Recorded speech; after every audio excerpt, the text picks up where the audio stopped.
She turned the laptop toward him and pointed to the picture of her new acquisition. Damn, that is an ugly statue. What is that exactly, a gargoyle? Holy crap, you paid how much for that thing? Are you out of your mind?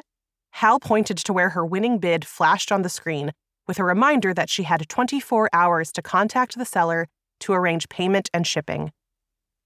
Adina shook her head. He's not ugly, he's beautiful. Look at the detail, Hal. He looks like he could come to life at any moment.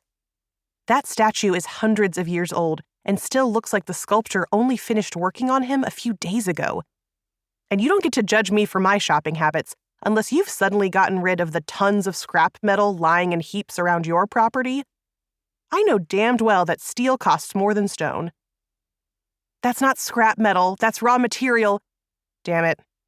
I see what you did there. He raised his hands in surrender. Fine. I take back what I said about your rock collection.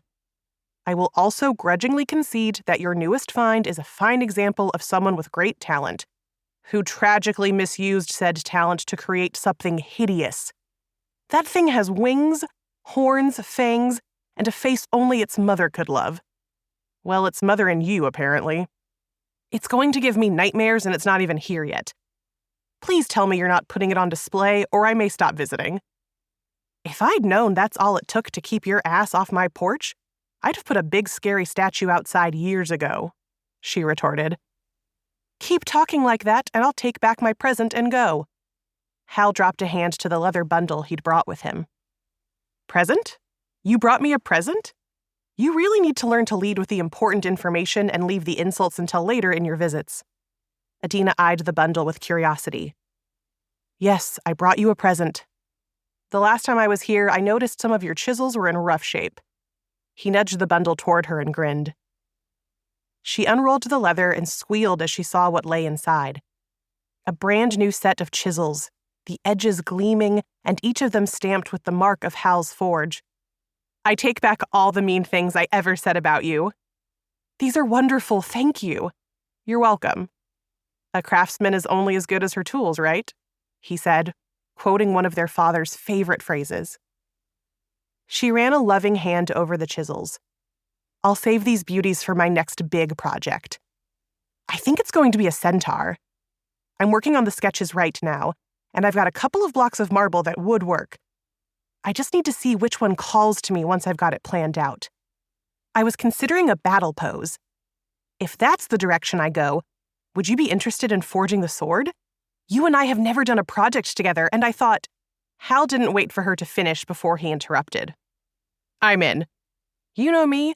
Any excuse to fire up the forge and make a big, badass blade, I'm there. When you've done the sketches, send a copy to me. I'll start thinking about a design.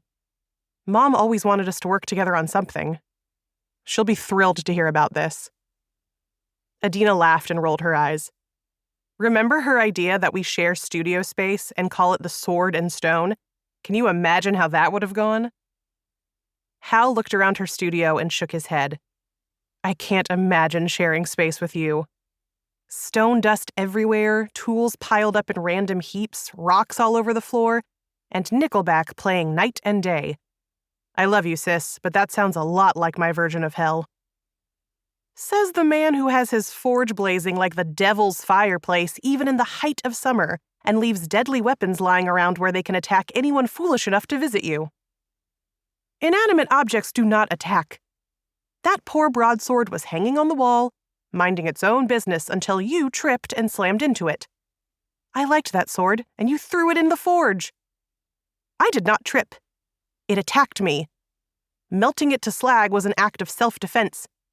And don't pretend that you and Annika weren't messing around with spells trying to make a flying sword.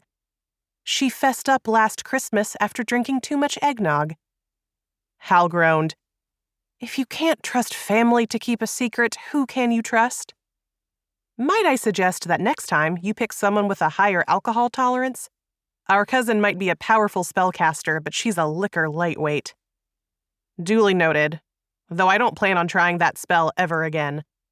I'll leave spellcraft to the truly talented and stick to forging sharp, pointy objects. And on that note, I should get back to my forge. You've got an ugly mouth.